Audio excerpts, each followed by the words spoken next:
possible about what this is about and what it's not about. So I'm going to read the remarks that I wrote on the plane ride home. As the federal courts have said, we need to bring Mr. Abrego Garcia home to protect his constitutional rights to due process.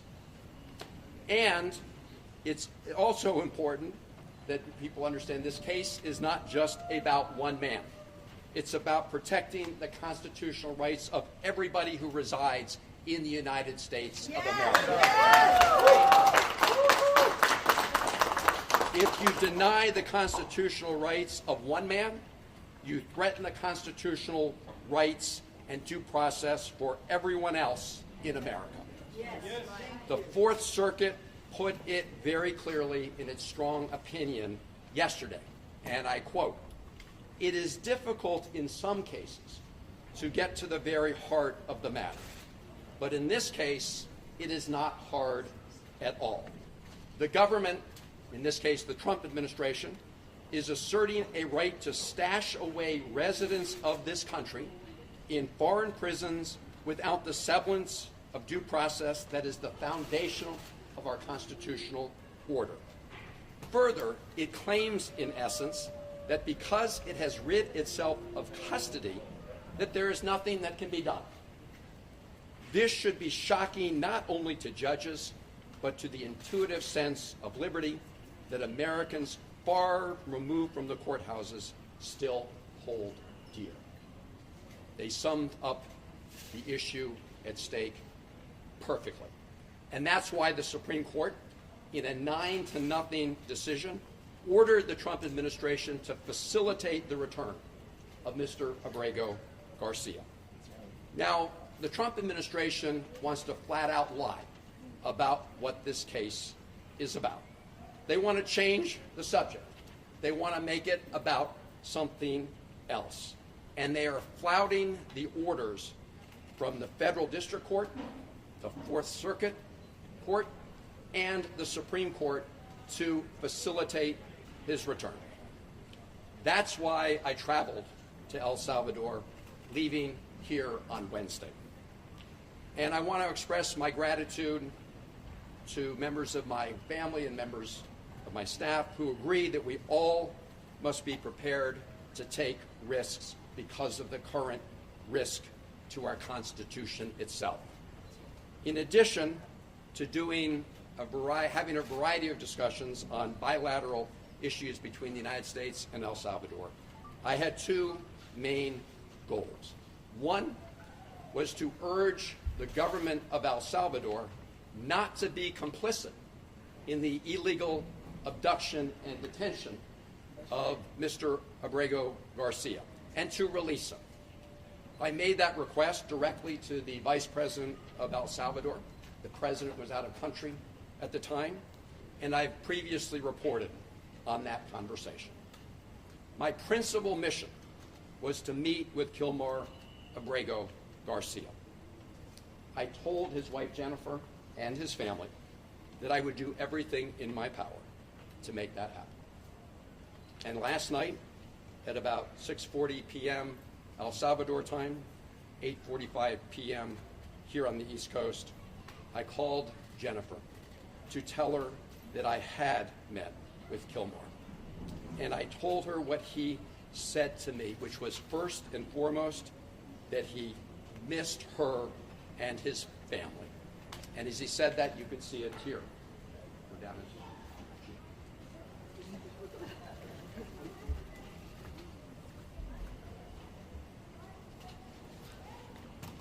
Now, getting a meeting with Kilmar was not easy.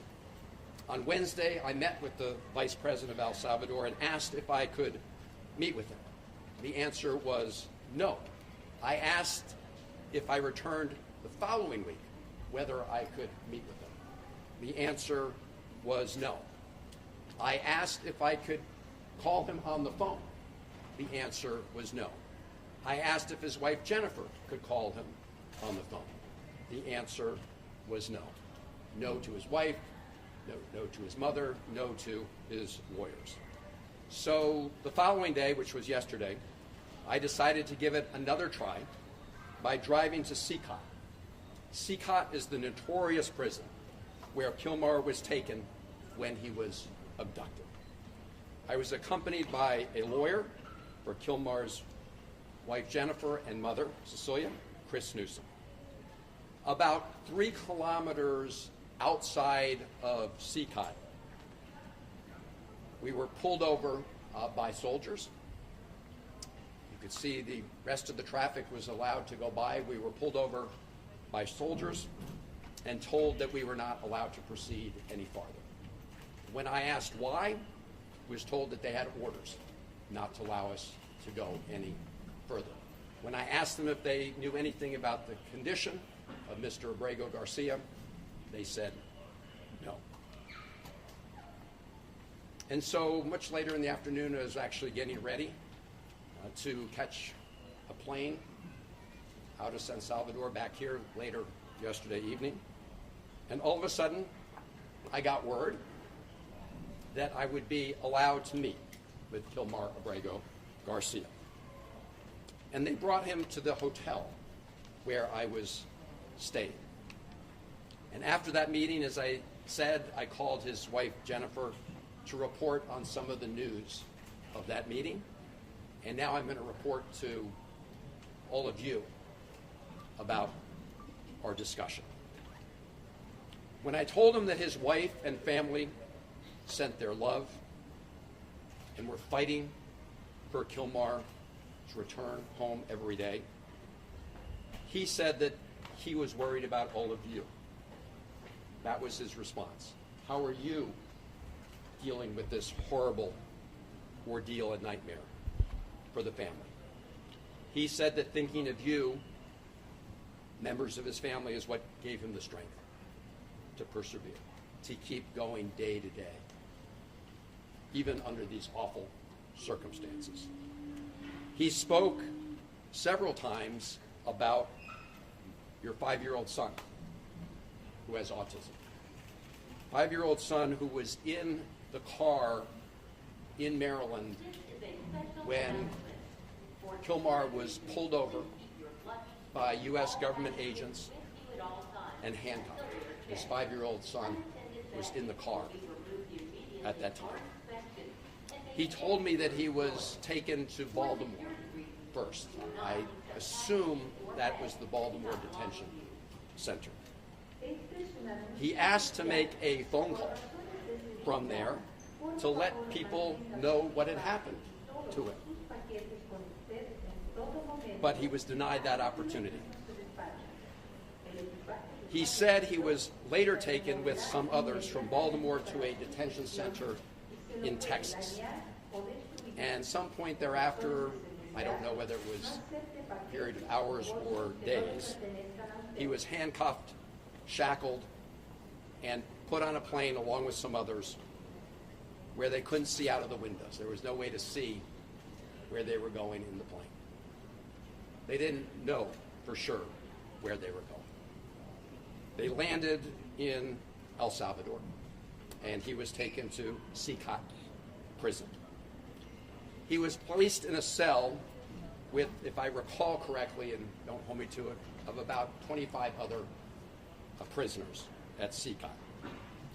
He said he was not afraid of the other prisoners in his immediate cell, but that he was traumatized by being at Sikot and fearful of many of the prisoners in other cell blocks who called out to him and taunted him in various ways.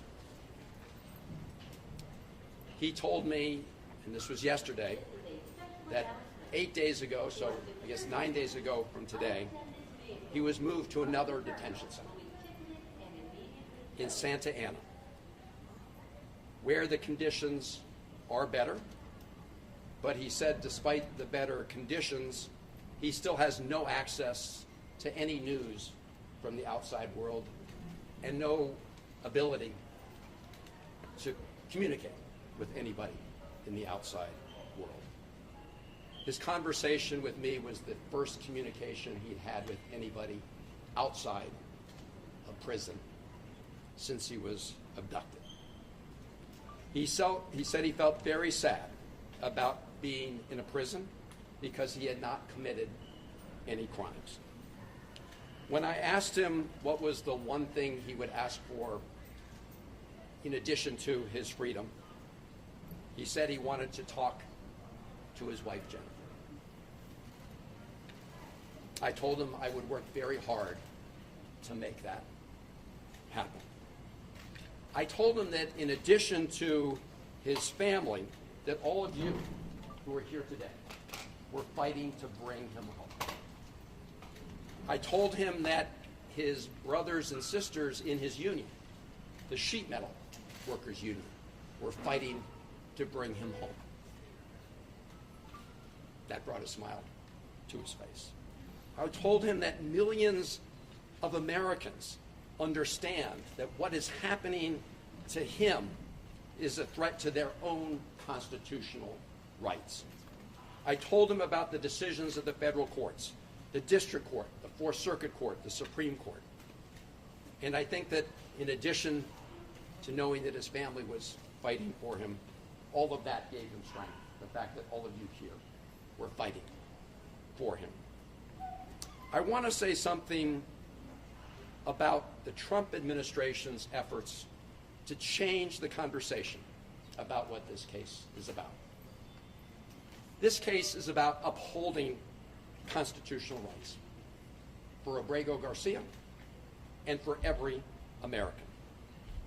The President Trump and the Trump administration wants to say that those who are fighting to stand up for our Constitution don't want to fight gang violence. That is an outright lie. That is a big, big lie. I, for one, have been fighting against transnational gang violence, especially MS-13, for over 20 years. Probably for longer than Donald Trump ever uttered those words, MS-13. Over 20 years ago, I worked to establish an anti-gang task force, a regional anti-gang task force in the Maryland, Washington, D.C., and Virginia area. I did it in a bipartisan way with then Congressman Frank Wolf and Tom Davis. And we have made substantial progress in this region. We have a long way still to go, but those efforts have resulted in progress. So I say to the President of the Trump administration, if you want to make claims about Mr. Abrego Garcia and MS-13, you should present them in the court, not over social media, not at press conferences where you just rattle stuff off. Because here is what the federal district court judge said about exactly this issue. This is Judge Zinnes. So she is the federal district court judge in the District of Maryland, where the case first appeared. This is a quote from her opinion. Defendants, and in this case, this is the Trump administration she's referring to, have offered no evidence linking Abrego Garcia to MS-13 or any terrorist activity. And vague allegations of gang association alone do not supersede the express protections offered under the INA, unquote. She emphasized this point, and I'm quoting, "No evidence before the court connects Abrego Garcia to MS-13 or any other criminal organization," unquote. In other words, put up in court or shut up.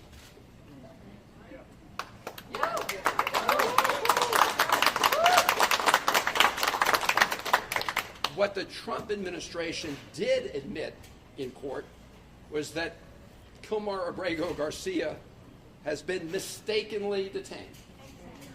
They called it a, quote, administrative error, unquote. An administrative error that has resulted in him being abducted off the streets of Maryland and put into prison in El Salvador, that has deprived him of his personal freedom and liberty. But rather than fix this grievous error that they agreed had been made in court, what did the Trump administration do? They upbraided and fired the lawyer who told the truth to the court. That's what they did. They didn't fix the error. They fired the lawyer who told the truth about this awful, egregious mistake. And now, despite the fact that the Supreme Court has ordered the Trump administration to fix that error, that has deprived Mr. Abrego Garcia of his liberty, they are flaunting, the administration, the Trump are flaunting the court order to facilitate its return. And the government of El Salvador is complicit in that illegal scheme. So we need to hold both of them accountable, and we can talk more about how to do that. But as I said at the beginning, this case is not only about one man, as important as that is. It is about protecting fundamental freedoms and the fundamental principle in the Constitution for due process that protects everybody who resides in America. This should not be an issue for Republicans or Democrats. This is an issue for every American who cares about our Constitution, who cares about personal liberty, who cares about due process, and who cares about what makes America so different, which is adherence to all of those things. This is an American issue. Now I just want to take a moment. I hadn't planned to do this, but as I was landing on the airplane, I got a transcript of some questions President Trump was asked at the White House today about what I would call Margarita Gate. I don't know if you guys have been following this, but President Bukeke, after I met with Kilmar, did this tweet showing us at a table with these two glasses. So here's what happened. When I first sat down with Kilmar, we just had glasses of water on the table. I think maybe some coffee. And as we were talking, one of the government people came over and deposited two other glasses on the table with ice, and I don't know if it was salt or sugar around the top, but they look like margaritas. And if you look at the one they put in front of Kilmar, it actually had a little less liquid than the one in front of me, to try to make it look, I assume, like he drank out of it. Let me just be very clear. Neither of us touched the drinks that were in front of us. And if you want to play a little Sherlock Holmes, I'll tell you how you can know that. So if you look at the video or the picture I sent out from the beginning of our meeting, you'll see there are no glasses on the table. So you'll see in later videos they are on the table. But they made a little mistake, or some people are very careful, right? If you sip out of one of those glasses, some of whatever it was, salt or sugar, would disappear. You would see a gap. There's no gap. Nobody drank any margaritas or sugar water or whatever it is. But this is a lesson into the lengths that President Bukeke will do to deceive people about what's going on. And it's also shows the lengths that the Trump administration and the president will go to, because when he was asked about a reporter about this, he just went along for the ride. So the White House and the president have been lying about this case from the beginning. They've been trying to change the subject from the beginning. As I said, and the courts have said, from the Supreme Court to the Fourth Circuit to the District Court, what this is about is adhering to the Constitution, to the right of due process. And that's why we say, bring Kilmar home, so he can be afforded his rights under the Constitution. That's what this is about. Any idea the firestorm this deportation has caused here in America? So I told him. That was the first he heard. You can address the camera. Sure. The first he heard is that after I told him that his family was fighting for him, I told him everybody else that was fighting for him, including his union members, but also people from across Maryland, in fact, across the country, who recognize that depriving Kilmar of his constitutional rights is a threat to everybody who resides in America. He had not heard that. I believe that gave him additional strength. Senator, what did Abrego Garcia say that the officials in El Salvador told him about why he was sent to that prison and how long he would be there? They haven't told him anything about why he was sent. Or how long he would be there? They didn't tell him anything about that. And In fact, I asked the vice president exactly that question. You know, why is he here? Is he violating any laws in El Salvador? Do you have any proof that he's committed a crime? No. Why is he here? Because the Trump administration is paying us to keep him here. Did he say what he heard from other migrants that were also there, that were also deported to that prison? Did what? I'm sorry. Did he say what he had heard from others who were also deported to that prison? He did not know about what was happening in the outside world. And let me just say, at CCOT, I want to be really clear. At CCOT, they don't let any of the prisoners have access to the outside world. That's one of the conditions, one of the notorious parts of that prison, which, by the way, is a blatant violation of international law, as I said when I was. You're the first person that can see a person that was in Secot and that left Secot even for a few minutes. What did he say about how it is being there? Because he is the first prisoner from Secot that was outside, ever. Oh, I think I said, I mean, he said what he said was that it was his best guess that most of the cells were packed with about 100 people. I asked him why. He said when they take a roll call during the day, people have to call out their names from different cells.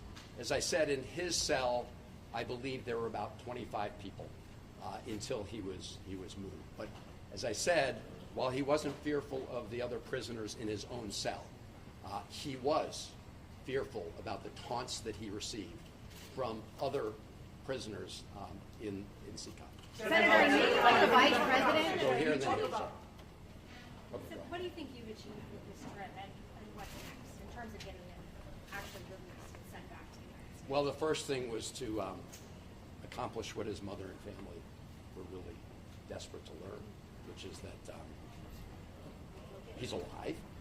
I hadn't heard a thing about him. That for someone who's, he's obviously in a terrible situation. As I said, he's experienced trauma.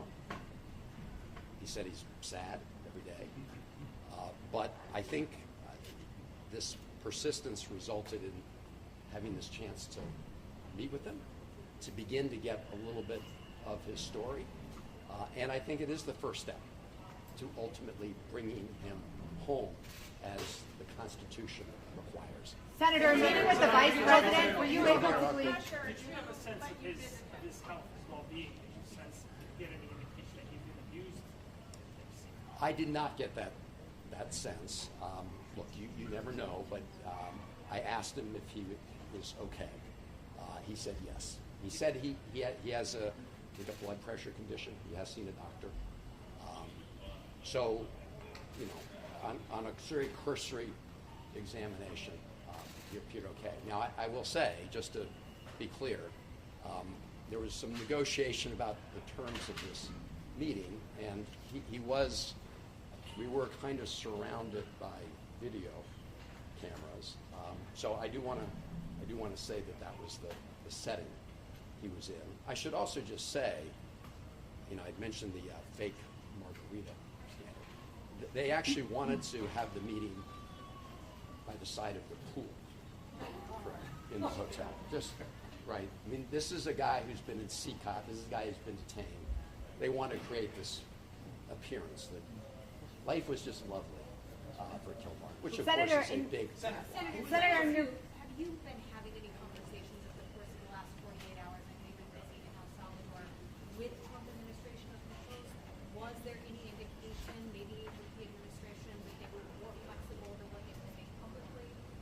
I have not. I did have a meeting with folks at the American Embassy there, and I really want to applaud them and every member of the Foreign Service and State Department in El Salvador and everywhere around the world. I co-chair the Foreign Service Caucus, and I have a deep appreciation for what they do. I asked them if they had received any instruction from Washington to help facilitate the release of Kilmar. The answer was no. I asked them if they had made any attempt to reach out to him. The answer was no. So it's very clear that the President and the Trump administration are flagrantly disagreeing with, defying the order from the Supreme Court. Senator, in your meeting with the Vice President, Talk about who from the Salvadoran government contacted you to facilitate this meeting.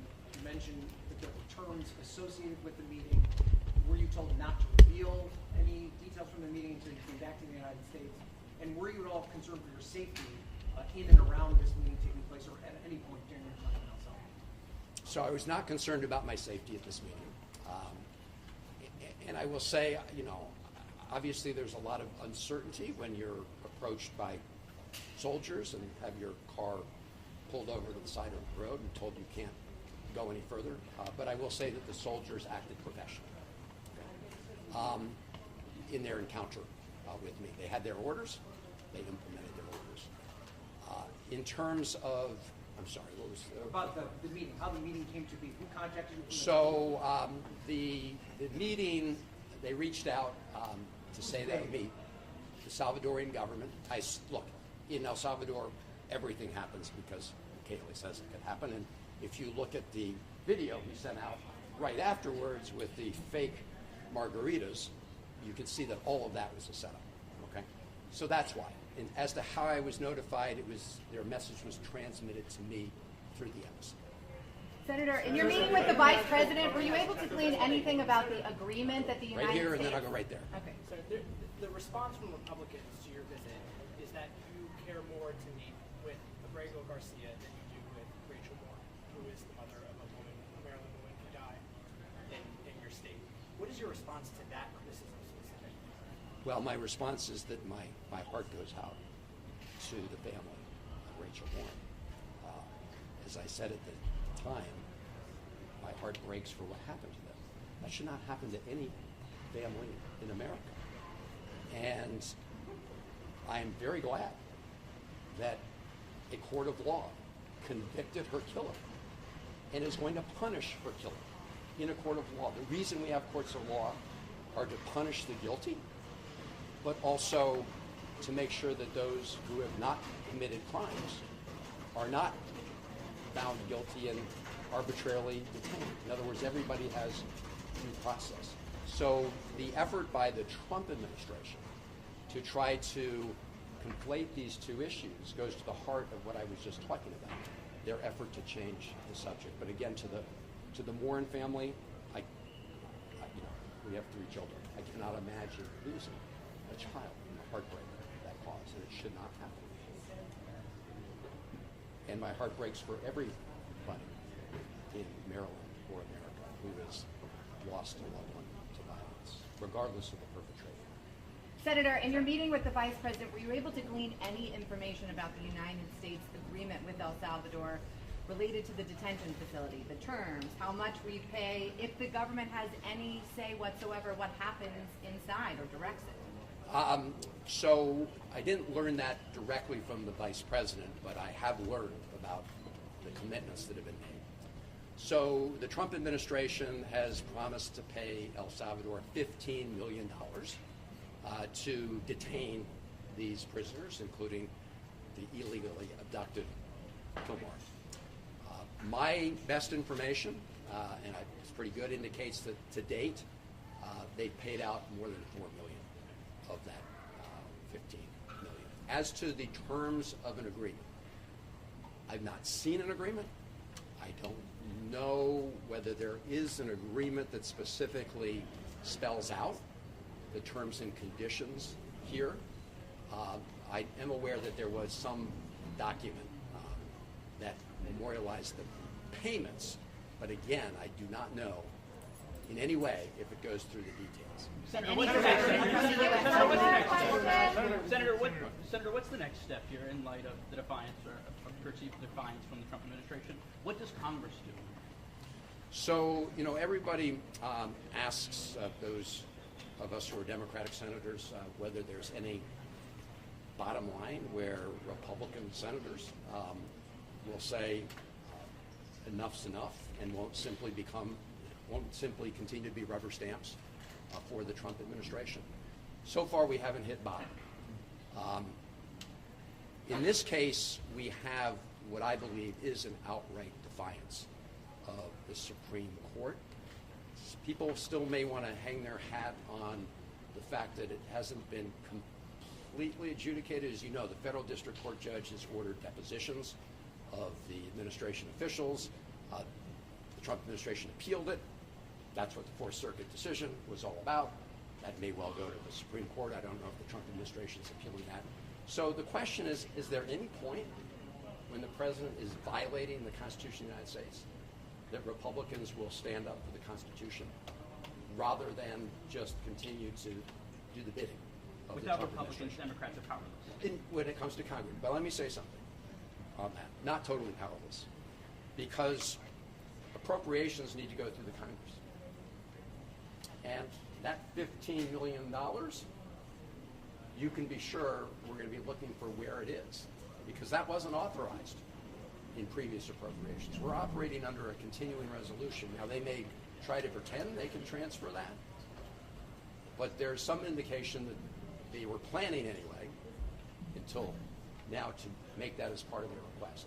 And you can be sure that I won't support the use of 1 penny of taxpayer dollars to keep Abrego Garcia illegally detained in El Salvador.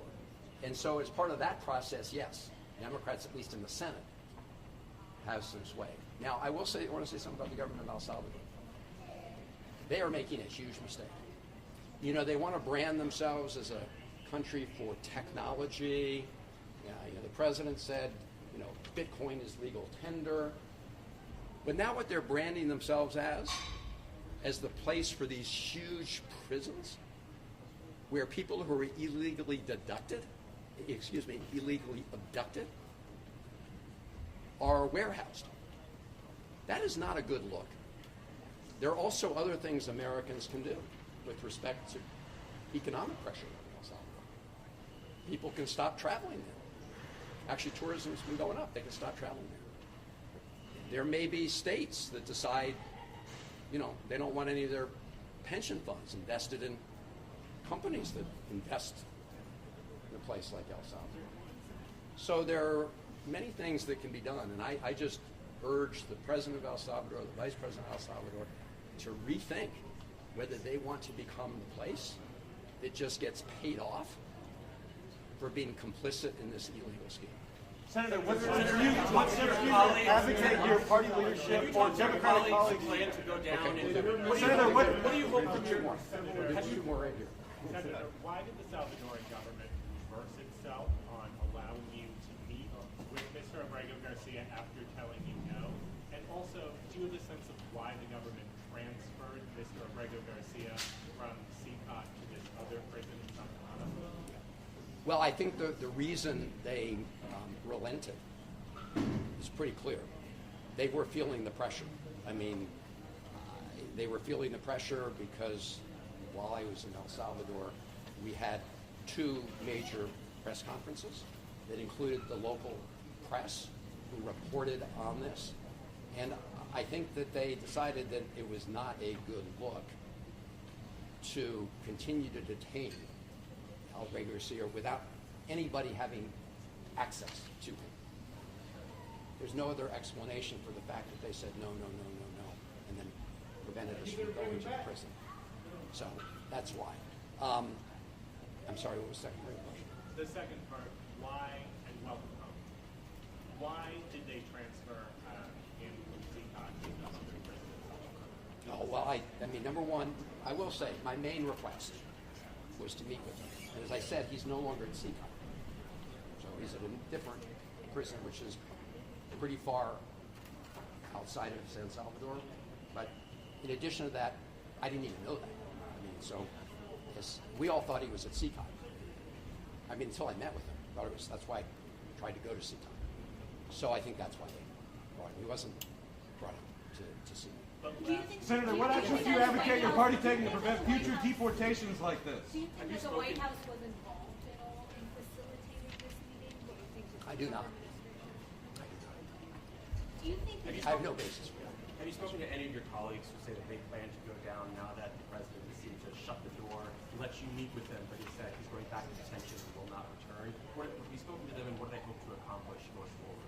So I've told the Vice President of El Salvador that I may be the first senator member of Congress to be in El Salvador, to come down to El Salvador, but I won't be the last.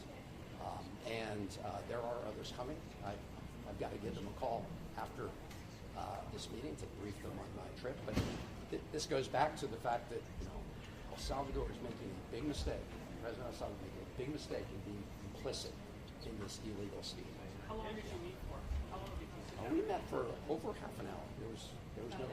Senator, Now- what else can your Democratic now- colleagues do to prevent future illegal deportations like this? You mentioned the International Covenant of Civil and Last Political Rights. Yes. Do you think that El Salvador is a party to that? Do you think that you're mentioning that as part of what facilitates? I think it could have been a factor because they are in blatant violation of that requirement, that international law requirement. Not only in this case, but actually in all of these cases, because I said the policy at that prison, CCOT, is to have no communication, not with your lawyer, not with your family, with nobody. That is a violation of international law. And as I mentioned, El Salvador is a signatory to that. Thank you all very much for being here. And